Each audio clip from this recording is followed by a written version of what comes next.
Possession crucial from this. How much longer will the referee allow? Dublin lead by a point, and there's the whistle. It's over. It's over. We earned it by winning the last 2 matches on the road, and that's not going to be taken away from us. But what I love in hurling, I love players that will never give in. He hits it. He hits it. It's over the bar. Oh, holy Moses. Hello everyone, welcome along to the RTÉ GAA Podcast. Hopefully everyone has had a great bank holiday weekend. We've got a football and hurling doubleheader to look back on. Ciarán is with us for all the football first. How was your Easter bank holiday weekend, Ciarán? Great, Jacqui. A lot of time spent on the couch watching plenty sport. Yeah, it was, from a football perspective, it was an enjoyable weekend. I think it was probably the first real sense of maybe the championship is up and running. I think there's a hell of a lot on the weekend between the hurling and the football. Maybe the football got overshadowed a bit, but yeah, I enjoyed particularly Saturday night. I think that was definitely the highlight of the weekend. Cork and Kerry, what a championship game! Kind of real old school conditions probably helped as well. And it was kind of, I suppose the whole weekend was really about the underdog, but the underdog didn't really come out in any of the matches, which was fascinating in some ways. Yeah. But yeah, I think a real injection into the championship definitely on Saturday night, which was badly needed, I think. Yeah. Yeah, it was just such an unbelievable weekend, Rory. I know you were working across rugby as well, and there was multiple things on, but Ciarán is right. I mean, there was a stage on Saturday where I think I hadn't got off the couch for about 6 hours, which is just not good for anybody, Yeah, there was I was sitting down at one stage on Saturday and you were watching Galway Kilkenny, and then you were seeing, oh, there's madness happening in Brewster Park. Oh, quick, there's something else happening somewhere else. Which channel is that on? Is it GA Plus? Is it BBC? Is it RTE? You were flicking around, and it was really hard to kind of almost keep track of it all. But yeah, I think Whelan spot on.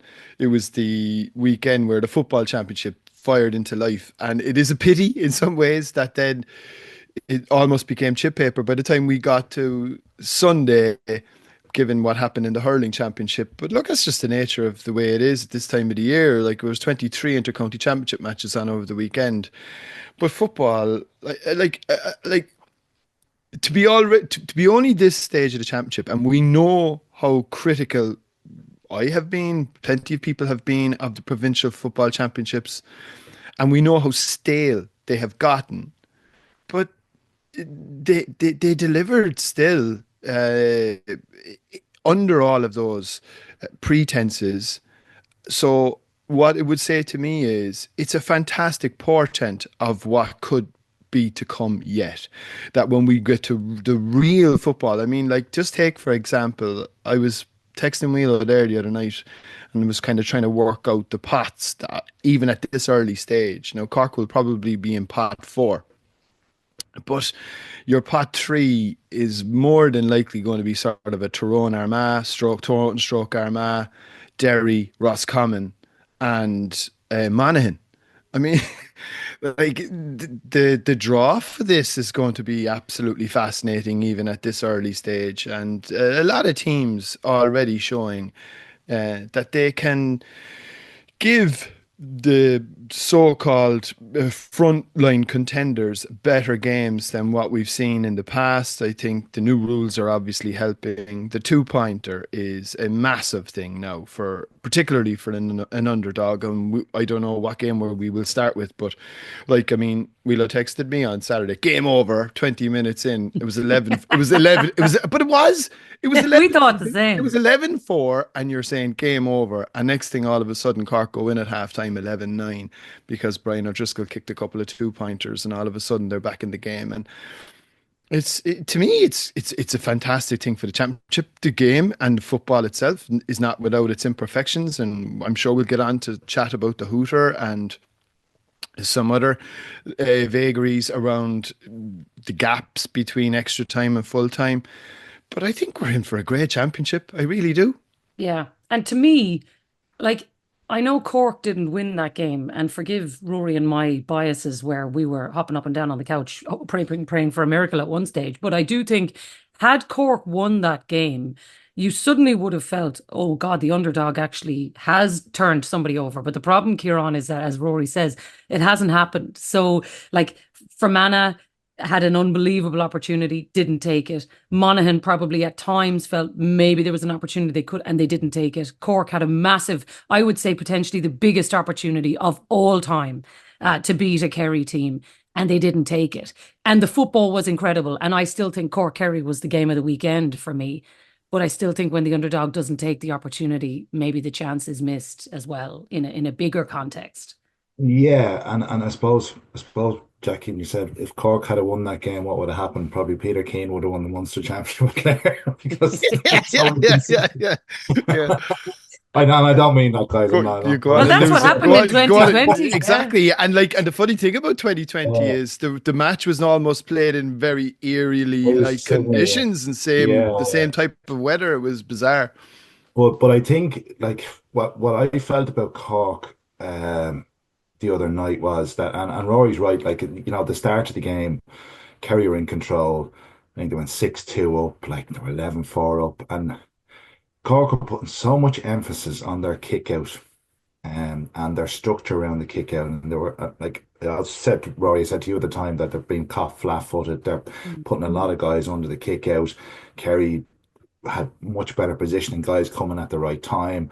And it was as if they were absorbed with their structure and their tactics. And I actually think as the game progressed, when it became more chaotic, wild, Cork got better. When they actually just played man-to-man football, they actually got better because the game fatigue had kicked in, the structures were gone. It was chaos. It was that game of chaos, and I actually think it suited Cork better.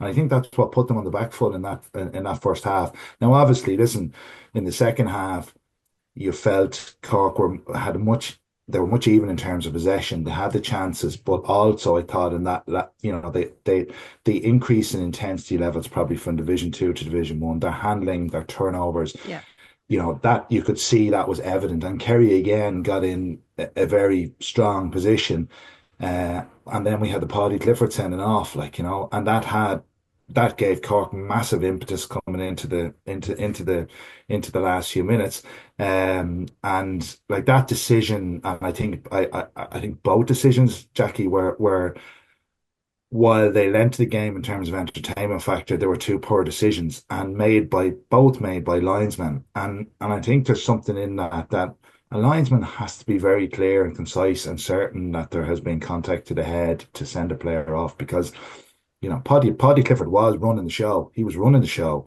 and that gave Cork a huge advantage, and it gave them momentum, and the crowd got behind them.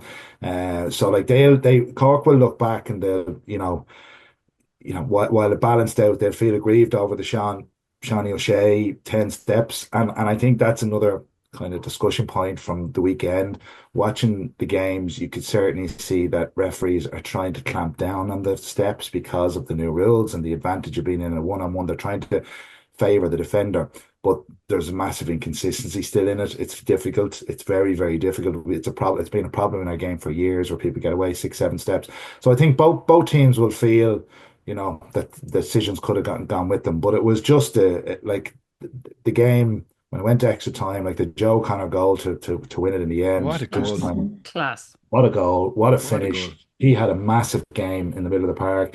People thought at the start of the year Dermot O'Connor was the one that was really in the engine room there, but he has developed now. That's a massive boost from Kerry's perspective. And we saw elements of Kerry's game that were also very good. That kicking game, even in the conditions, was excellent. That counter-attack, they're definitely the team in the country that's moving it faster than anybody else. They don't seem to be caught up on the 2-pointers, and that's something that they're going to have. They only kicked one. I think it was only one with David Clifford, Clifford, extra time. Yeah, but they don't seem to. They're not putting an emphasis on it, and you wonder, because it was Rory's already touched on it, and I know we've had discussions around the 2-pointers, but the 2-pointers definitely benefited the underdog. And Brian O'Driscoll's 2 boomers in that first half, that really kept Cork hanging in there. And you could see that was definitely a trend over the weekend. The underdogs were saying, right, let's get out there, and if we get a 2-point shot, let's take it on. And it's something that the bigger teams, I think, are going to start beginning to look at. There's a couple of things to pick up on. Can we just close off on the crucial decisions there first, Rory? Because I think Ciarán makes an interesting point that the linesman is making the call in those instances. And in some cases, like for the Seanie O'Shea goal, there's also two umpires looking directly at it. So there's a lot of eyes on these instances. It still seems to me, and I know we've had this conversation before, the biggest eyes that they can put on this, they're still choosing to ignore. Like the referee is looking directly at an incident, and so are all the cameras. Everybody can see what has happened. But yet we're asking a linesman who is looking at a player's back to make a decision on whether there is contact. I think that puts an awful lot of pressure on a linesman, whether they get the call right or wrong. And I think both of these were borderline actually for the sendings off in all truth of the matter.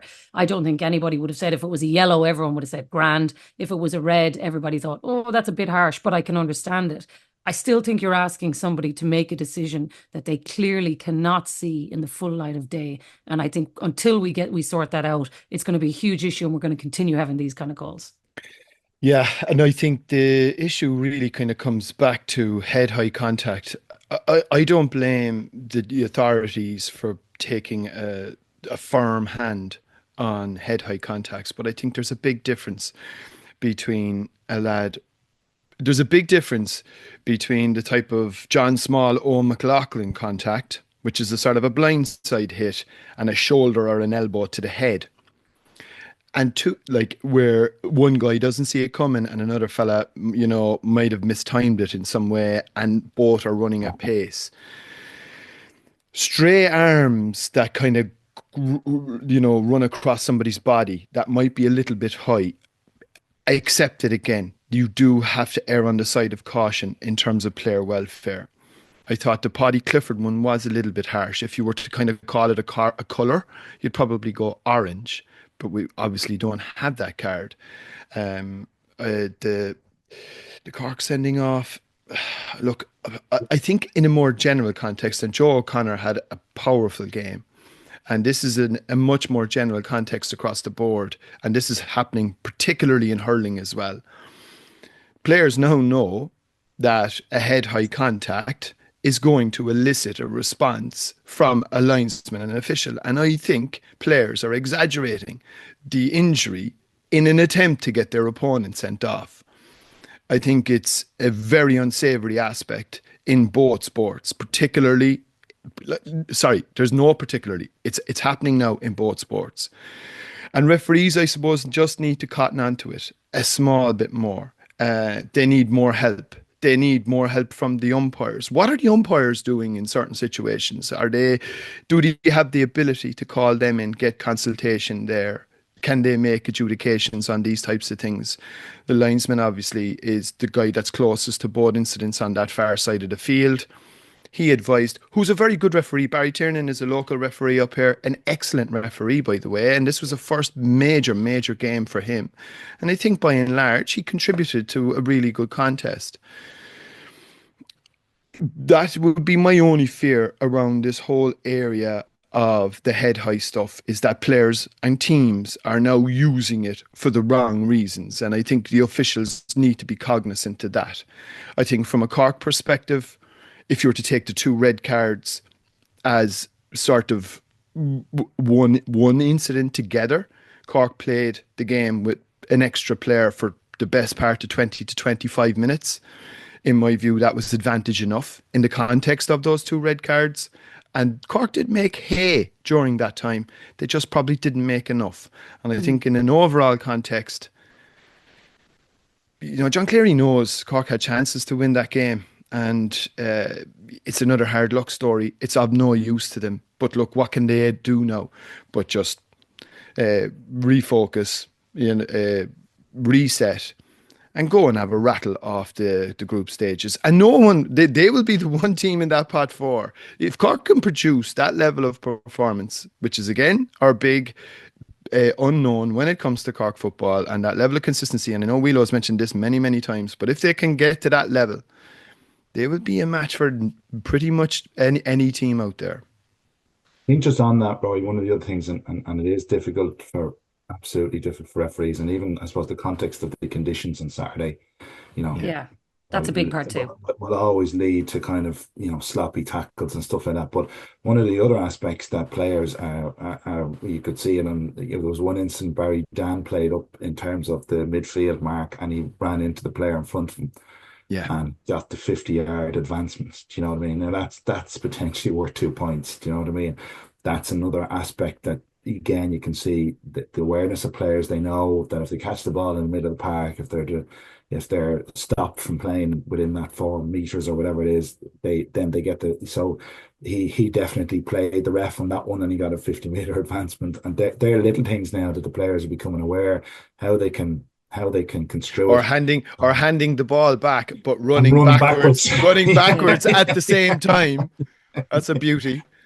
Yeah, but they're the little things that are creeping in that are and I know we were spoken about this a good bit, Jacqui, from the last few weeks, that these are the little things come the next few weeks and come when teams are knocked out by points. Really matters, yeah. Totally. That are going to really kind of come to the surface, Yeah. Okay. Both of you have chatted about the 2-pointer, and I do think it is interesting. Like in that game, Cork had, I think, 6 of them, maybe. 6. Monaghan, similar situation. I do think with it, no game is dead, Ciarán. So when we do get later in the season, are the bigger teams going to get caught out at some point by one of these teams who finds the metric that works? Like, yes, Monaghan didn't get it, Cork didn't get it, but they were bloody close. So if you can mix this with a team who is maybe slightly off, Kerry, a Galway, a Donegal, one of these top teams is going to get caught at some point if they don't start closing that arc, because I do think some of the bigger teams are still giving away too many 2-pointers. Whatever about them getting them, I'd fear for what they're giving away here.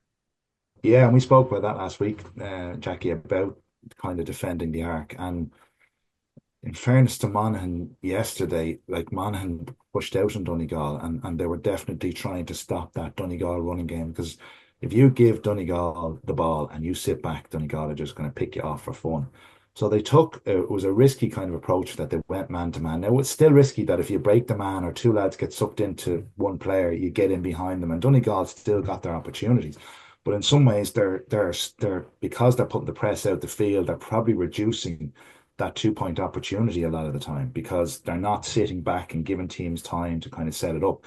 And I do think we're going to see, I think that's going to be one of the involvements we're going to see in the next few weeks, that teams, the power of the 2-pointer, that if you're willing to sit on an arc and you're willing to give a team control in that, what you call that dead space outside the 50-yard line, if you're willing to let a team have control there, you do run the risk of being, particularly if there's a bit of a wind, you do run the risk of being picked off. And I do think we're beginning to see teams, I think that the bigger teams are going to start pushing out much further and trying to exert pressure, so you're not getting that opportunity to set up that 2-pointer. But I do think, you look at, I suppose, Derry and Kerry are the two that you'd look at in probably the 2 teams with the best shooters in the country, particularly Donegal. Donegal's range of ability and scorers, and the guys that can clip points from, they've so many threats, so many different angles. You would think, we would have spoke about this before Christmas, why would Donegal have won the All-Ireland? Because they have great lads that could get 2-pointers, but they're not doing it at the present time. But they absolutely have to start thinking about bringing it into their game, because otherwise, you said, they can be caught. I actually thought Monaghan possibly overdone it in the first half. You could see right from the off, Monaghan, and you have to admire Monaghan, because none of them are afraid to shoot. They'll shoot from anywhere. But in that first half, they were playing into a little bit of a wind, and the 2-pointer just wasn't on at times, and you felt, they missed a good few in that first half where they could have they still had the ability maybe to punch holes and get in and get 1-pointers and then build towards that second half. And they maybe they left themselves a little bit too much to do. And I think Donegal kind of also, they kicked off the start of the second half, got a couple of 2-pointers, and Donegal woke up a small bit and pushed them out a small bit. They were defending that 50-yard a little bit more aggressively. But yeah, it's a massive part of the game now. It's taken away from goals. It's definitely becoming a big emphasis on teams, because you can see the benefit of it. And as you say, it can close the gap. Look at Down Fermanagh. Down Fermanagh was like awfully Limerick 94, wasn't it? It was They were of 7 or games 8 there. points up in the 7, 8 points up, and 68th minute or something. yeah, and smash and grab just absolutely in the last 10 minutes absolutely destroyed them, and that came off 2 pointers and the couple of goals they got. But yeah, it's going to be it's going to be an interesting tactical development as the year goes on, Jackie. I think it's a brilliant development. I'd still have my doubts about giving 2 points for a dead ball. That's the problem. I agree. We discussed that last week. That's Yeah, the big problem, Rory. it's just an uncontested kick. An uncontested kick should not be 2 points.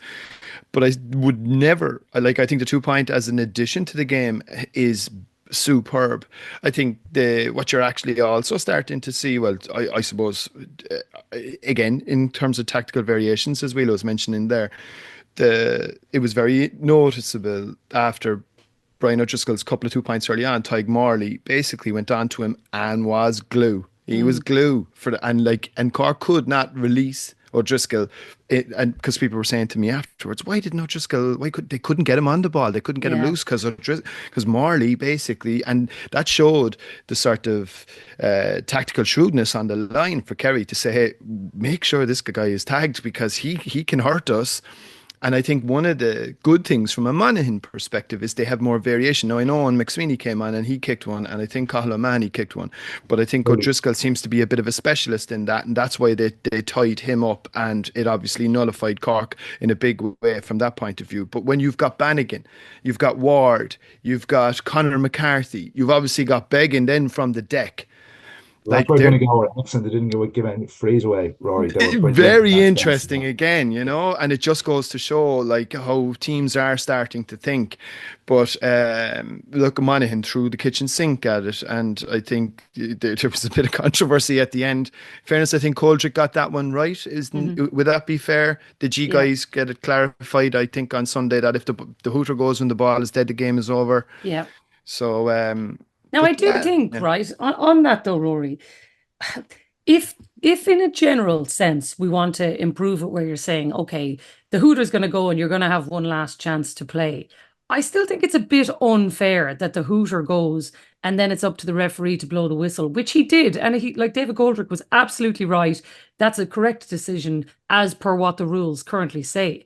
But if we're saying that potentially maybe you shouldn't get 2 points for a dead ball free, I do think the hooter one is also another one that could be looked at there, where you just say the next time the ball goes dead from when it's played here. I think I could totally understand why they were up in arms. It was very clear that both the players and Bannigan were not 100% sure what was going on here. They were running into David Coldrick and asking him what's happening here, and it seemed there wasn't clarity. And yes, going by the letter of the law, he was absolutely right, and that's what the rules are. But it seemed to me that the players and the management didn't know what was going on, and that's where the problem lies. Do you know what I mean? Yeah, he was like he was right, and I think, Jacqui, where this one gets interesting is, you have 50 seconds left on the clock when the ball goes wide, right? And then, okay, what did Sean Patton have? Does he have 30? Does he have 20? Nobody knows. Yeah. But there's that written into a rule, right? It's a referee's interpretation. So. Well, they said 20, didn't they? But then for 1 week they blew it, and then 35 seconds a week later wasn't blown, Yeah, so he's going to be told, listen, he's got to take as much out of this as possible. Like he can definitely eat up 20, 30 seconds. So that's one issue where we're going to see potentially, like, let's say there's 30 seconds left and the ball goes dead. Does the keeper, is he entitled to take the 30 seconds and wait? Yeah.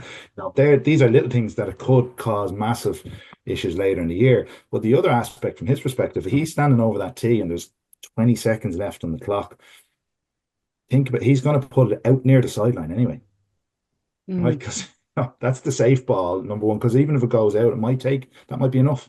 Yeah. Do you know what I mean? So you're going to have, these are just little dynamics because of that clock, because of that hooter, where so are you saying, sorry, Whelan, are you saying, so let's say he knows that the hooter is about to go, he's putting the ball on the tee, he waits for about 5 seconds. This could potentially happen in an All-Ireland final. Yeah. He's seeing, 3 seconds to go, I'll just boom it straight over the sideline, and then Well, if he is, and he's only 10 seconds to go, and he knows that's enough, and someone's not going to retrieve the ball, it might be enough, Rory. But apart from that, you're still going to hit that ball out near that sideline. That's your safest kick out, isn't it? Right? Yeah, yeah. It might go out. Do you know what I mean? Or the opposition win it. You can kind of push them out. Do you know what I mean? Because again, there's no, because the rule says a sideline ball, game is over. You know, so all these little nuances are massive, because keepers are really going to be told to watch the clock in a situation like that. Take as much time as they can, and then put if they can see the clock. Yeah, they can see the clock. Yeah.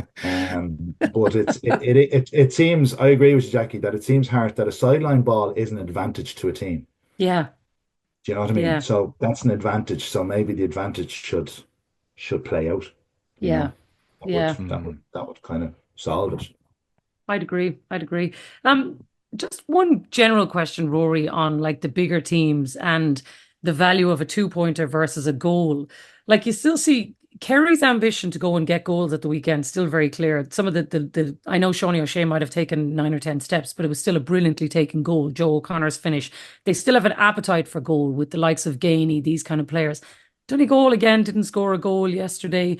Didn't seem too bothered by it Didn't either. seem to, yeah. And I just do wonder, at some point in the season, does that become a bigger worry, where you're looking at the bigger teams now and we're starting to see them all pressing forward and showing us their game plan, just them and not scoring goals? I wonder how much that might come back to bite them. Well, the way teams are setting up teams are still setting up with a sort of a zonal defense. So to try and work the ball in for a goal, and this I suppose, look, Whelan, this is a question really more so than an answer. Is it easier or less risky in terms of possession to work a 2-point angled shot from play than to try and worm your way through a phalanx of bodies to try and create a goal chance for yourself, when the reward from one versus the other is so minimal? That's exactly it. Your percentage return off your 2-pointer is going to be much higher, Rory, so you're going to work them, But the only thing I'd say about, I feel about Donegal is, if you look, like, where's Michael Murphy playing? He's playing out around the middle. He's playing midfield. They're not, like, and he's able to move, lads, Jenny. Yeah, but he's able to move. They're not. I think they're holding something back, and he's definitely going to be a weapon on the edge of the square. And he's not playing. He's not in there. They've kicked the ball a little bit more against Monaghan, but they're generally a possession-based team. But do you trust that they'll continue that when they get to the latter stage of the championship? I don't think they will. I think we'll see a different. They'll mix it up. Donegal will mix it up. Now, Jim McGuinness did touch on it, I think, after, or was Paddy McBrairty, I think, touched on it, that the lack of scored goals after the Derry match, is a bit of an issue, and they are talking about it in the dressing room. So it's obviously something that is concerning. But I wouldn't hesitate that Donegal will have a plan B, and they're going to use Murphy on the edge of the square. They haven't utilised them in there at all yet, because they haven't had to. And they're very, very comfortable in what they do. One other housekeeping issue as well, Jacqui, that I do think is worth bringing up.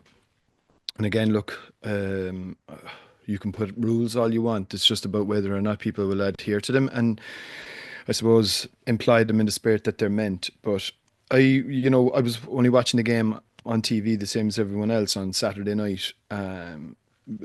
20, 22, 23 minute half times. That's one thing. And who does that affect? Broadcasters? Does anyone care? No, not really. The gap from the end of normal time to the beginning of extra time is ridiculous. It is absolutely ridiculous. Take away the broadcasting angle, because particularly in the GA Plus, it's not really a factor anyway, because they're not on a schedule, they're on a platform. But you had this raucous atmosphere, even though there was only 15,000 in Páirc Uí Chaoimh. There had been a massive comeback, couple of big moments, a goal from Chris Oak-Jones, the sending off, a couple of 2-pointers. Cork managed to claw it back. Everybody is up, there's chanting, there's all sorts going on. And then it was like someone got a pin and popped it into the balloon while we had to wait. I don't know, was it nearly 20 minutes before the game restarted for extra time? I can't understand that. I do appreciate that there are player welfare issues here at stake as well. They are amateurs. They do need a break. They do need a rest. But like, do they need to go off the field? Do they need to go off the field for a start? Because that's a big part of the problem. And one of the things that I noticed, which I thought was fascinating, and I think this is something that it was an added extra, was the fact that you have to remain on the field between the end of the first half of extra time and the second half. So you're seeing what's going on. I thought that was fantastic. You're seeing the huddles, you're seeing who's speaking, who's firing out the orders, who's taking control, what lads are getting treatment. That adds to the pageantry. Now, I'm sure teams won't want to do that, but it's very, very unseemly, and it's a bit messy, and it also, I think, hijacks and banjaxes the atmosphere to a certain extent to have it elongated in the way that it does. I don't know how you feel about it, Whelan. No, I'm the same. I've had this opinion for a while, Rory. To me, it just, and I was up in Clonus for the last two Ulster finals that went to extra time, and pretty similar. Like the crowd, the energy off the crowd in the final couple of minutes as you come down the stretch, and the game finished in a draw, and everybody buzzing and everyone's on a high, and next minute, boom, the teams are gone for 15-20 minutes, and the energy goes out of the stadium, and teams come out then in extra time. They're also more fatigued as well, and the levels drop a bit. And I just think, like, I think you have to give them. I think you have to give them a little bit of time in terms of restructuring their team. It's kind of even substitutes and not understanding who can play, who can't play, all that sort of stuff. I think you have to, because it is a chaotic period for management and all that sort of stuff. But you don't have to give them 15-20 minutes. Like, 5 to 10 minutes is adequate, and like that, if they can stay on the field, because I think it lends the atmosphere. I fully agree. Like if you, because the thing about it is, at halftime it's only a minute or two. They have to flip straight away. Yeah. Why is there such a gap between full time and extra time? You have your 3 extra subs as well, which obviously gives you an opportunity to add fresh legs. Like, there's an awful lot of foostering about goes on as well between fourth officials and team selection and county board officials and filling out new slips and all of this. Like, all of that surely can be tidied up in a much more streamlined fashion. But also, it removes a flashpoint. I mean, we can all remember Galway and Armagh exiting stage left after an incredible extra time where everybody is pumped up, and of course what happened as they were both going down the tunnel, so you remove all of that as well. You remove all of that sort of messing. One team goes to one side, another team goes to another side. You can bring out your benches or whatever you want, but the fact that they go off the field, I think, is a major contributory factor to this. This is why it's taking so long, because they're in there, then they're banging on doors, come on, get out, and all of this. I think it's an atmosphere killer, and I think we're probably going to see a little bit more of extra time as the championship evolves. And is it something that they're going to be able to fix this year? Probably not, but it's definitely something they need to look at, in my view anyway, Jacqui. Yeah, no, I totally agree. One last team to touch on before we wrap up, who we haven't mentioned at all, is Galway. And I think maybe that might suit Pádraic Joyce, Ciarán, that they're under the radar, swanning into another Connacht final, and I just think quietly going about their business. And that's why I say that, because I actually think there hasn't been fanfare. Obviously, no Shane Walsh this weekend. Damien Comer back in, and we got to see him a little bit. Peter Cook back training with the panel, and I expect we're going to see him in the next few weeks. And I actually think just they have been very nicely going about what they've been doing and showing us that they are absolutely contenders, but just, doing it with minimal fuss as well, by the looks of it. Yeah, and I think that's I think traditionally you'd look at that fixture and you could kind of, you'd say there could be an ambush. You can go either way. There can be a lot of flip-flopping in Connacht depending on the days between the kind of 3 teams down there. And we've seen, Roscommon have done that over the last few years. But I think it's a credit to Galway that this was such a comfortable victory. And it shows that they are a good step ahead. Now, Roscommon have plateaued. There's no doubt about that. But it definitely showed that Galway are just a step ahead of everybody. And as you say, without the two lads starting, and then you have, Matthew Tierney stepping up, Finnerty, the midfield, the big men across the midfield. Keane Darcy had a massive game. They've man-to-man defenders. They have all the ingredients. And while I'd say Pádraic Joyce is delighted that everybody's talking about Kerry and Donegal, and they're just chipping away in the background, but winning convincingly. And they've been, again, we saw through the league, they were one of the teams that were able to execute 2-pointers. You know what I mean? You have the likes of Conroy, you have Shane Walsh, they have good guys, good kickers outside that arc. So yeah, they are a serious team, Jacqui. They are, to me, they're in the top three conversation with Kerry and Donegal, no doubt about it. Yeah. They are excellent. They have all they've size, physique, power, pace. They can kick 2-pointers. They can go after goals. They've got good man markers in their own full back line, which you're going to need now for the sort of 1v1 stuff that goes on. Goalkeeping seems to have settled down. There was a bit of chopping and changing going on there for a long time. Conor Gleeson looks to have nailed that. Yeah, Galway, Kerry, Donegal we saw all three over the weekend. Their performance probably got swept under the carpet because it happened at the same time when all this blockbuster hurling was going on. But it was by far the most impressive and most professional, I think, is what Maher described it to Pádraig Joyce, and that's what it was. I mean, they were just a class above, and it'd make a very interesting Connacht final. Yeah, agreed. Get Armagh under the radar as well. Yeah, they'll enjoy that. They'll enjoy that until they go blitzing with Tyrone this weekend. Yeah. Well, they're saying there's talks now that if Armagh manage to get over Tyrone and Donegal make it, that the Ulster final could be coming back down to Croke Park. So wouldn't that be some occasion? Wow. Yeah. Wow. That'll be some day out. Yeah. Right. Well, let's see what happens. We'll leave it there for now. Ciarán, thanks a million for being with us, and we'll talk to you soon. Butter. Thanks, guys. Right, Shane is with us now to chat hurling, and it feels like the Munster Championship is the gift that just keeps on giving. As John Milan, our great radio colleague, always says, you can have your Champions League final, you can have everything. Hurling is ours, and it just delivered this weekend, Shane, didn't it? Ah, sure it did, Jacqui, and even small things like you're creating memories for kids, especially here. And I seen it firsthand on Sunday. My brother Cormac brought his little fella Aina, who's 5, first ever time going to championship match. And what an introduction. Unbelievable. I was sitting beside Limerick guy, he was with his daughter, and it was her first time going to a championship match as well. And just, at the end of the game, we were over and back. It was obviously good banter between us, but and she just said, will all the matches be like this now, Daddy?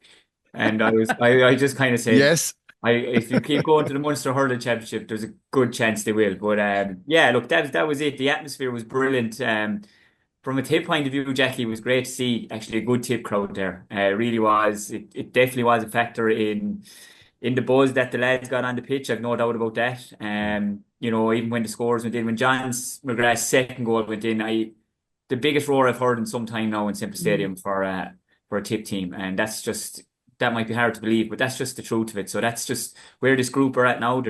Everyone's getting behind them, and pre-game, what was going on off the ball, you maybe don't want to see that if it's your first time going to a match, but I just think that was the intensity that was there. That was the message Tipp probably wanted to send out as well, because it was going on everywhere, but there was incidents in the full back line with the full forward line, but they were 3 completely separate incidents. It wasn't that 6 lads were involved in one brawl. It was 2 lads in one, 2 lads in another, 2 lads in another, and that was it. That was the intensity for the whole game. And even being there, I thought say 12 minutes in, it's 5 points all. I thought, right, maybe Limerick are going to start coming back now. 21 minutes in, it's 10 points, 1-7. And I was like, right, it got to half time, talking to a few buddies at half time. I was like, that third quarter has to come now, doesn't it? It has to come. But look, Tipp got asked a lot of questions the other day, Jacqui, and they answered them all. And, they took the fight to Limerick. Were Limerick they were at full tilt in terms of effort and honesty, but they just didn't look their normal self to me. I don't know what it was. First game, Tipp had a longer run in the league. That can go one way or another for you in regards to preparation for a championship, but it was mighty, all over the field, and we talk about different things and different players and stuff, but I suppose I'd like to single out one guy, and it would be Noel. I just thought I don't know, if people realise about Noel McGrath, it feels like he's been hurling for about 40 years for Tipp, right? Yeah. But like say when Noel was 16, he was hitting the frees for Lochmore Castellini in a Munster senior club final. And that's been Noel since he's probably 14, 15. He has been the guy on every team he's played on, and he's been the marked man and everything. And we roll forward now to the other day, and when he came on, and he just gave an exhibition. And I'm not sure, was he the oldest guy in the field? He might have been far off it, but he just looks like Jacqui, like all great players. He just looks like he has more time in the ball than everybody else. Do you know Because one other thing about him, Shane? And sorry to interrupt, but he runs a camp up in Dublin here. He comes up and he runs a camp with Walter Walsh regularly up here that my kids go to, right? And his patience and understanding with passing on the game to the next generation is something to behold as well, because my son is a young dub and Noel McGrath is one of his favourite hurlers of all time. He absolutely adores him. And I've watched Noel talking to children and giving time to people, and not just children. Like, I've seen him over the years and whatever. And I know this might sound cliched to sound that this is what we expect of a modern day county player, but it actually isn't. That doesn't come with part of the territory. And he is just a phenomenal advertisement for the game of hurling and what it should be in the way he carries himself, the person he is, and the longevity of his career. So I think you're right. I think he's a special person. I really do. yeah, look, he's gone through a lot personally too, Jack. He had that health scare there with testicular cancer back in 2015. He came through that.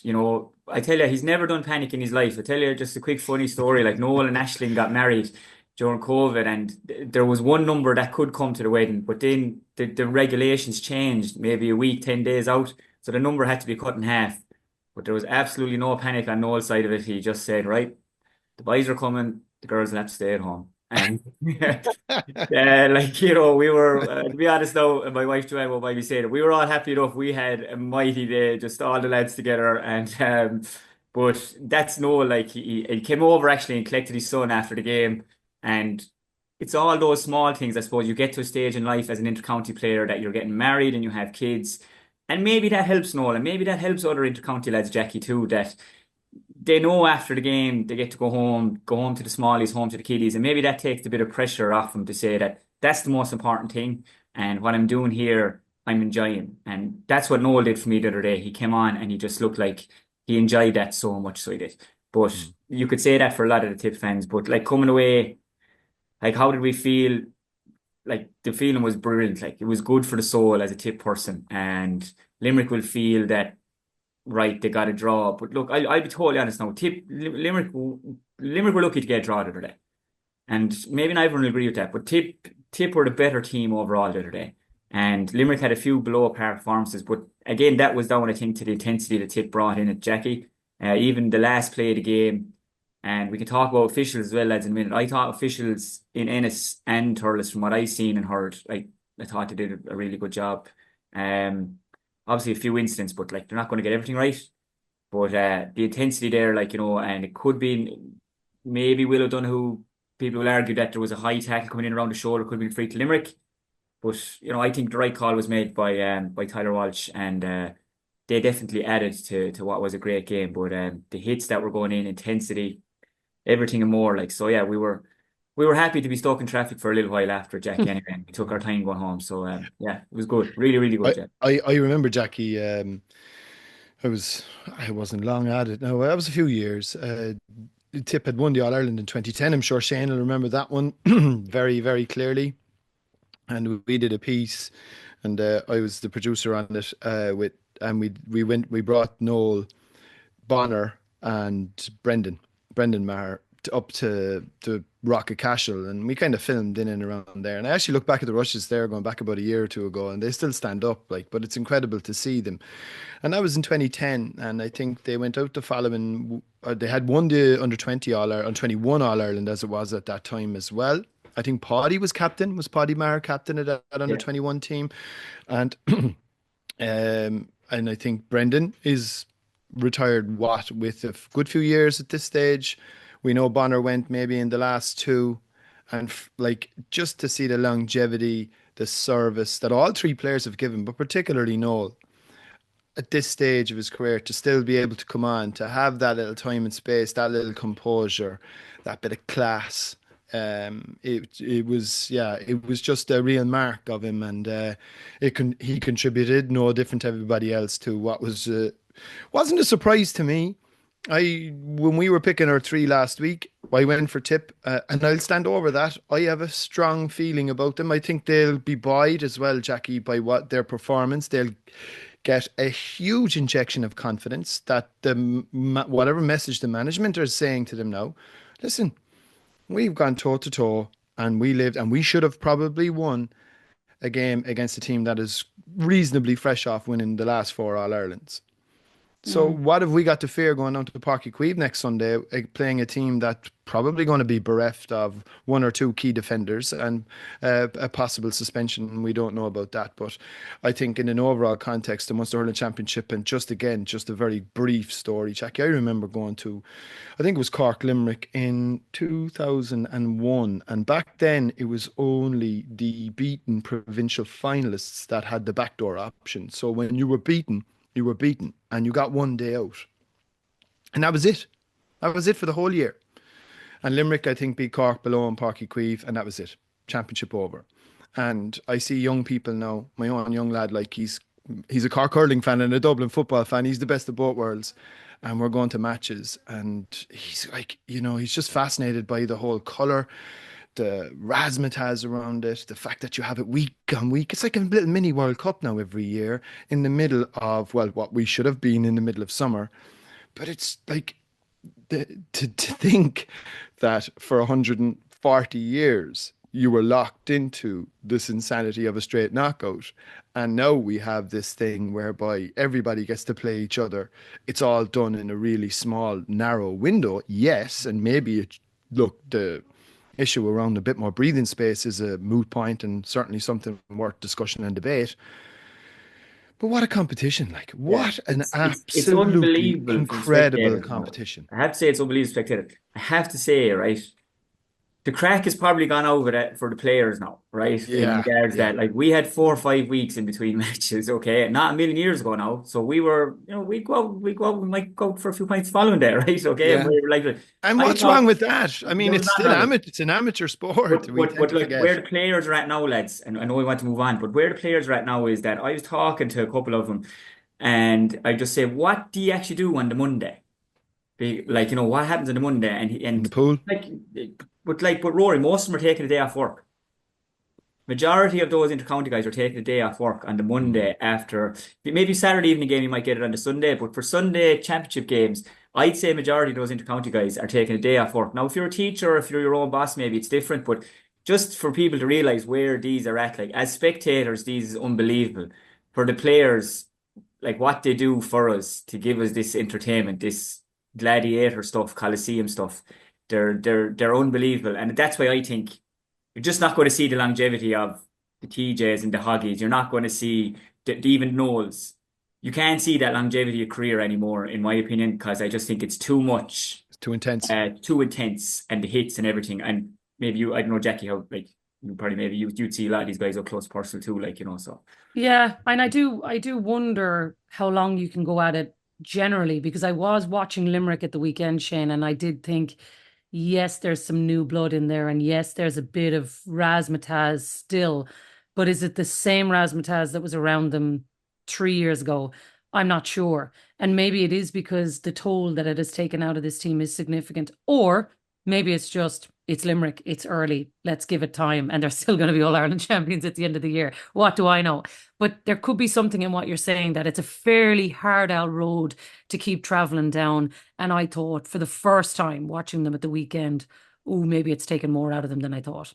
Yeah, it's a hard road. I think normally the first day out for Limerick, that they do kind of find their feet in the round robin in particular. And they haven't been absolutely brilliant first day out every year for the last year. So I think they would have learned a lot. I think positionally for me, I just think you have to play Will O'Donoghue midfield. I know it's easy for us to talk, but I just think his influence on the game is as a midfielder.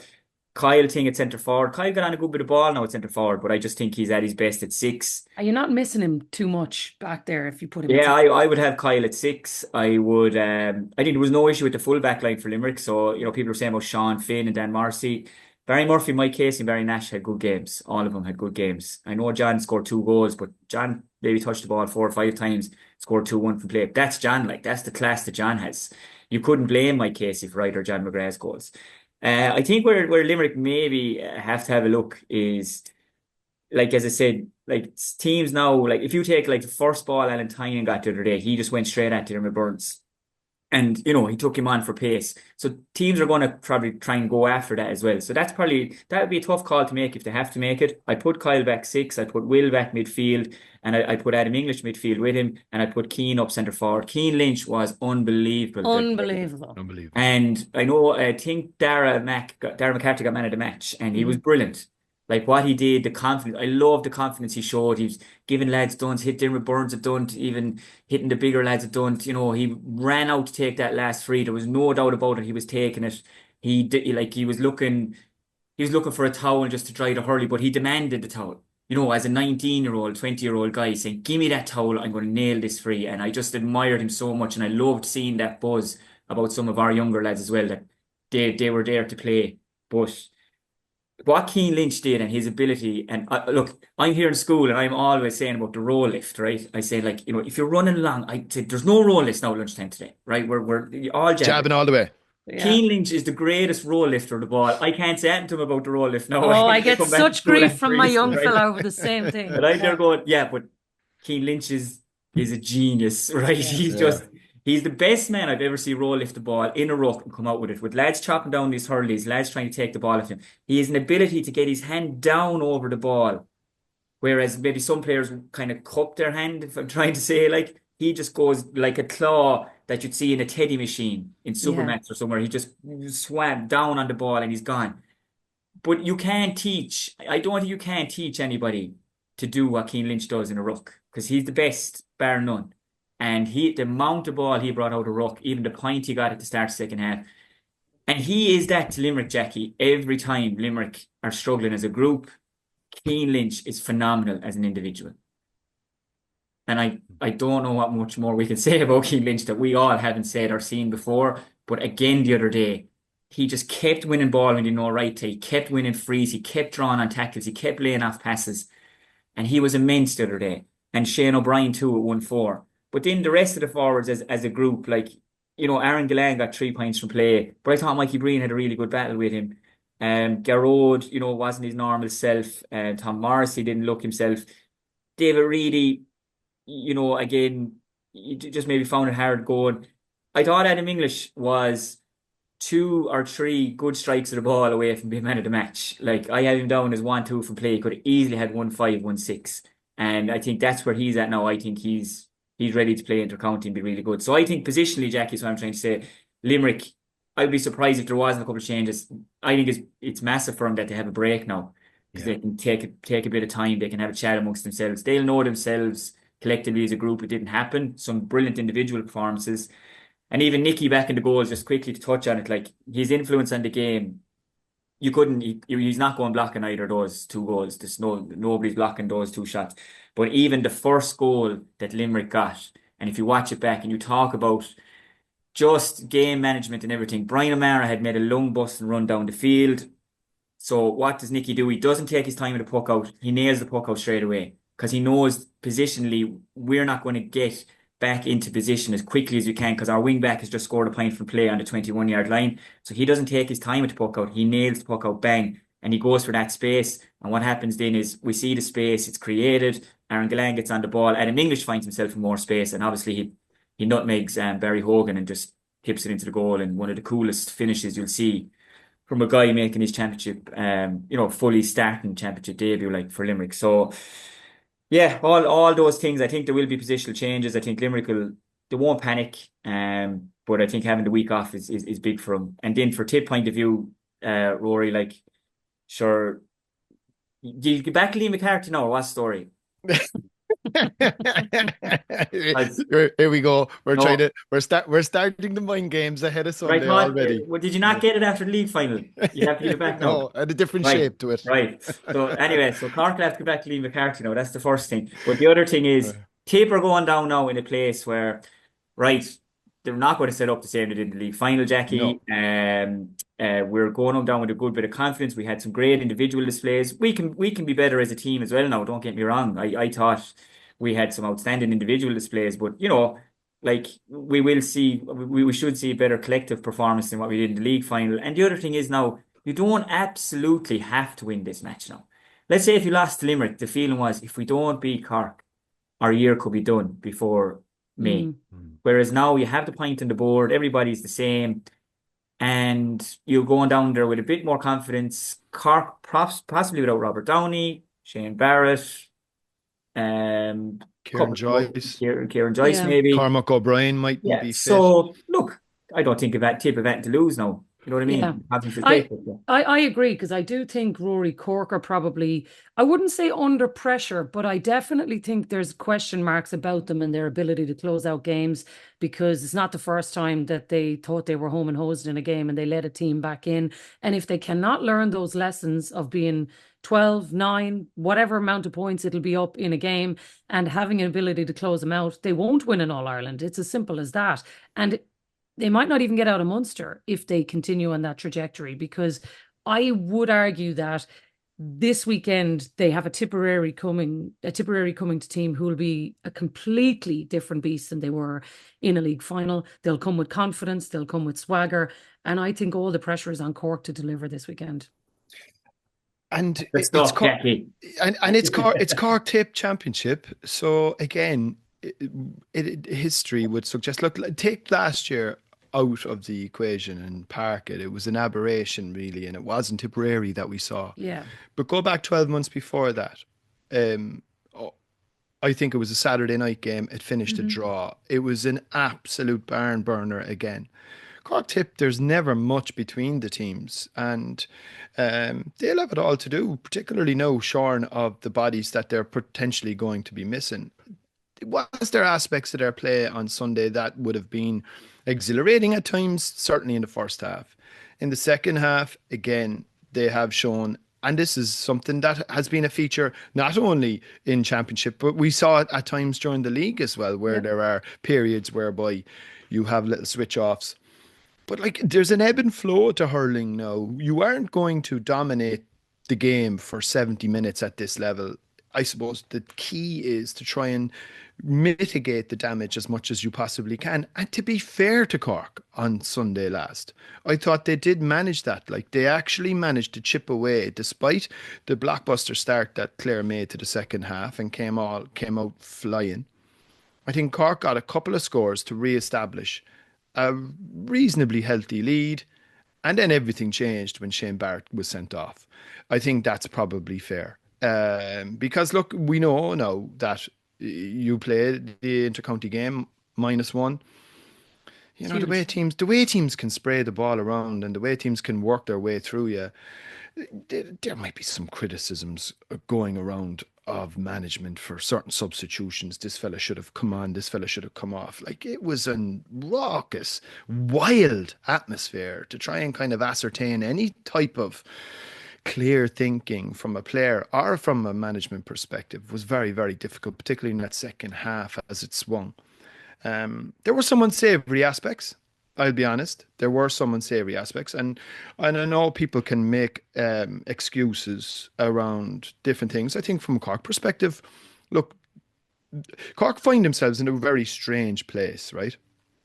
They're now expected to straddle this weird tight rope sort of high wire act between not being bullied and this usual rubbish that was thrown out that they were kind of a soft team, and they're trying to straddle between that and indiscipline, and that's a very, very small space to occupy. So the rules aren't there to cater and look after you, so you're going to have to look after yourself. We all accept that now. So the indiscipline that was shown at times, they could have had 3 sent off. I mean, look, I think he didn't send Tim O'Mahony off because he'd obviously said, well, Jesus, I'm after sending one of them off, so I can't send another one off. Was Alan Connolly lucky? Possibly. Was there a bit of play acting that contributed to maybe the decision having to be made in the first place? That's also a possibility. So, look, I think there are different aspects to this from a Cork perspective. There are obviously pluses insofar as they played really well in that first half and showed a lot of the form that people expected from them coming right through the league. They then had it put up to them in a big way in that second half, and you could probably say failed that part of the test, but still got out with a point, minus a player, when everything might have gone belly up, and then everybody would be on their case, believing their hype, all of that type of stuff. They've got a point on the board. They have 2 home games to come. They know that if they win the 2 of them, they're probably going to be in a Munster final. Mm-hmm. That's not a bad position, given where Cork were in. Given the position that Cork were in this time last year, the big problem, I suppose, is the bodies and the body count. Now, to go back to our earlier point about how the crack has gone out of it and the point Shane makes. So this is where your panel is going to be tested, and we're going to see like what it is definitely going to make. Sunday's sold out, I think, isn't it? Yeah. And I'd say whatever chalk ices were left on that Munster Hurling train are well and truly gone at this stage. And sure, look, I mean, 4:00 Sunday, Cork Tipp, everything on the line. All the traditions will come out, the noise, the atmosphere. Apparently the weather is going to be good. Oh, bring it. I'm on the radio as well, lads. What more do you want? That's it. We'll have you in the earpiece, Shane. I won't wear the Tipp jersey. Where's your head at on Cork, Shane, on all of that? Because look, Rory's right, there was a lot in the mix. They did still manage to get a point out of it, which I do think they will have been relieved at the end of the game to get a point, given the way it was going, for them to be able to get back into it.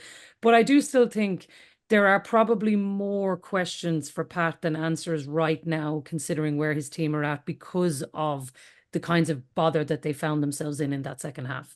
Yeah, so 9 points up, Shane Barrett gets sent off. Mm-hmm. Rory, I think Shane Barrett deserves to be sent off. Did you though, really? I watched it about 5 times this morning. I was trying to put nappies on children and a few more things, but I watched it about 5 times. And David Reedy's coming up the field. David McInerney and Shane Barrett, obviously. Shane Barrett gets a lot of attention during the game. I would say he does, right? And then David Reedy's coming up along the field. He kind of maybe goes to half jostle, but watch it. Shane Barrett kind of grabs David Reedy's Hurley, pulls him into him. He initiates that contact, and his elbow goes up, and he catches David Reedy in the head. I think he's asking for it. Personally, to be honest, like I just think you can't do it. Like he raised his elbow, he's asking to be. But can I ask you, Shane, though? Like if you're kind of, and like we're seeing a lot of this now, and it's not just the Cork Clare, we're seeing it quite a lot. Like if the defender has his arms wrapped around you to stop you from running, right? Yeah. Which is a foul, but look, obviously you've got, 2 umpires there that, whether they're oblivious or whether they just don't care, they're not going to point that out. So it's effectively law of the jungle, and you've got to, fight your own corner. So if you have 2 arms wrapped around you, what are you supposed to do in that situation? No, but this was in like the play had stopped. Like David Reedy's coming back up the field, play has stopped, something has happened, and this is where the issue is. Like that, he's coming back up the field.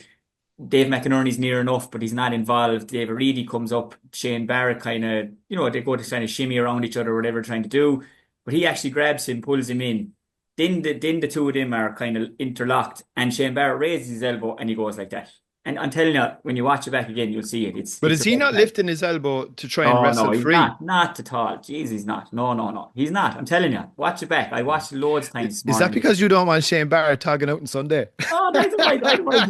You can play everyone. You can bring back Jimmy Barry Murphy if you want. We don't mind. We'll play you all. But I think the other thing is like that you still have loads of chances to win that game. I know. I wouldn't blame the Shane Barrett thing, because I tell you, on the 63rd and 64th minute, right, Brian Roach has a scandalous fight. Ryan Hayes has a scandalous fight. Tim O'Mahony scores a point in the 66 minutes, 2:15, 2:23. Still 8 points up, 4 minutes normal time to go. On the same next play, Mark Rogers misses a free. Okay? So Limerick or Cork are still 8 points up. On the 67th minute, Owen Downey gets a puck out. He throws it up and he catches it. And this is where the great communication was now with the officials. Michael Kennedy says to Liam Gordon, "You have to throw up, catch that ball. Back for a free." So you're like, say, if Owen Downey gets that ball down the field and you're into minute 68 and you're still 8 points up, I just think it was an absolute capitulation by Cork. And I wouldn't blame the Shane Barrett thing. I know there had to be positional changes. I think they still had chances to win the game. I think the resilience shown by Clare was unbelievable. And as Dalo said, if that was maybe a few years ago and you're 12 points down at half time, most of the crowd are gone home getting ready to tuck into the Sunday dinner or whatever. But they stayed because they do believe in the group. And I suppose the group doesn't know them too much either. They've given them some great performances the last few years. And I just think and I have it here, that minute 68, like Peter Duggan's goal, you have Owen Downey, Darragh Fitzgibbon, Sean Dunn, who all around him. He still manages to catch the ball. He still manages to shrug him off, and he still manages to get a shot off. Like, for me, I'm looking at that in the analysis room there today or tomorrow going, lads, how in the name of Jesus is Peter Duggan getting a shot off here? Just can't happen. So I just think Shane Barrett getting sent off, right, it was an issue because of the space to use. Still think Cork should be winning that game. And fair play to Clare for getting it back. But Cork will look back at that going, no, can't pin this down to the red card. That's my opinion now. Yeah, no, and it's absolutely very fair, and it is a very good riposte and fair play, and I would accept all of that. I suppose, look, if you are in the analysis room and if you are from a Cork perspective, I suppose the only thing that you're probably taking from that, then you would hope that there's a level of anger and there's a level of disappointment that would lead to anger, with themselves. And then you're hoping that manifests itself in the next game. Well, we don't. Hold on now. We'll see. Right, come here. Before we finish up, we better have a quick word on Leinster, Shane, or they'll all be saying you're completely biased against it. I don't know. Are Galway the biggest disappointment over the whole course of the weekend of the championship? I think we all expected a bit more from them. Galway are the biggest disappointment, not for the reason that they didn't want to go out and win the match. It just looked like there was no energy in the team, or there was no intensity in the thing. And I was down there doing the radio, and it's nothing against Kilkenny. This is no slight on Kilkenny. They went and they did what they always do, and they punished mistakes and they took the game to them. But if you took Cathal Mannion out of that Galway attack the other day, all right, like John Fleming plays midfield for most of the match and he scores 2 points. On his debut, he had a really good game. So did Keenan Fahy. But if you take Cathal Mannion out of that attack, right, you get 3 points from play then. You get 1 off Tiernan Killeen, who's taken off. You get 1 off Declan McLaughlin, who learned a lot marking Hugh Lawler, and you get 1 off Conor Whelan. Like, Cathal Mannion scored, I have it down, 4 points for play, 6-3, so he scores 10 points. Like, there was just no intensity from Galway. I know there's a lot of lads, they're trying to build a new group and all that, and they're trying to do this, but I don't know what way they were playing the game. Did they feel that, look, this is the first round? But I mean, it's a dangerous game to play, like, because if you're Offaly now and you're waiting for them to come to town next week, and like, if you're an Offaly hurler as well, you want to see the Offaly crowd come out and support the senior hurling team now, because they've been putting it in behind the minors and the under-20s for the last year. So if I'm an Offaly player now this week or involved, I'd be saying, get out and support them now the weekend, because it will be a 2-3 point difference. You want to come out in Tullamore and see that place full, because that'll ask more questions now, Galway. But it lacked energy, it lacked intensity. I'm sure they will sit down and say, like, what story, lads? Like, what happened, or what didn't happen, I suppose, is more the question to ask for Galway. Whereas for Kilkenny, I suppose they did what they had to do. Getting 324 on the board. I think the big worry for Kilkenny, Jacqui, is the injuries. They picked up a lot, didn't they, Shane? Like Adrian Mullen, his first game back, like, the poor lad, feel for him. He's just been riddled with injuries, and you could see his body language even when he was taken, like, and he had to come off. They did his best for him to try to strap him up. No, rolled the ankle. Shane Murphy's probably the more worrying one. Even David Blanchfield coming on and having to go off again due to an injury. So those things are the big worries. Will TJ be right for next week? Maybe he won't. But I suppose, they're going to Corrigan Park. It's a match that they'll expect to win, but dangerous game for him as well because of the expectation. But the injuries is the big thing for Kilkenny. Other than that, for Kilkenny, it's job done. And for me, the man of the match was Jordan Malloy. I just thought he was class. I love the way he wants the ball himself for Kilkenny. 3 points from play, but his interlinking thing. When the games go on and Kilkenny get back to Croke Park, I think you'll see the likes of Jordan Malloy and Kilkenny becoming massive for Kilkenny in what they're going to do with puckouts and movement and things. But Owen Cody's goal, lads, I probably didn't get the credit it deserved, because he had to pick it up, really grease conditions. He's at the 45, Jacqui. There's actually chopped down on his Hurley as he's lifting the ball.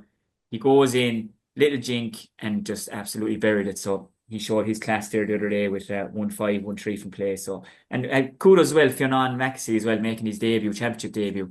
I thought he was brilliant as well, scoring 2 points to play, 2 points from free. So job done for Kilkenny, but for Galway, big few days now going to Tullamore, because Offaly, great performance by Offaly there against Dublin, and I'm sure they'll take great heart from that performance. But you know what?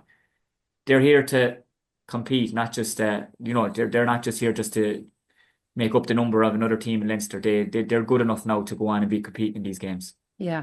Look, we have to finish up here, but one last just brief word then on if Kilkenny are definitely getting out, who's going with them? Because that performance by Dublin at the weekend surely puts them in the hot seat to be one of those 2 other spots, Shane. Yeah, 100%. It does. And they took a bit of time to get going as well, I suppose, in the game, and they needed a bit of magic from Ronan Hayes when he came on as well to get that job done. But I just think they've last year getting to the Leinster final, they've been thereabouts. I just think they're primed to push on now. Dublin are primed to push on, but I think Galway and Offaly has potential to be the game of the weekend in Leinster. I know Dublin Wexford is going to be a humdinger as well. They'll both expect something out of that, but I'm telling you, Galway and Offaly could be the game of the weekend, because Offaly will fancy it now, and Galway have a lot of questions to answer in a short space of time. Dublin get a win at the weekend, and they're in pole position as well, Jacqui. But I've said it. I genuinely thought it was going to be Kilkenny Galway top 2.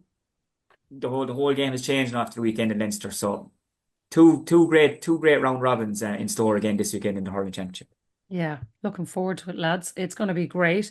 We're going to have to leave it there for now, but we will be back later in the week to look ahead to that, because it's going to be a rapid round of round robin again for the weekend. But Shane, thanks a million for being with us. Myself and Rory will be back later in the week as we look ahead to it all. Don't forget to like and follow wherever you get your podcasts, and we will talk to you soon.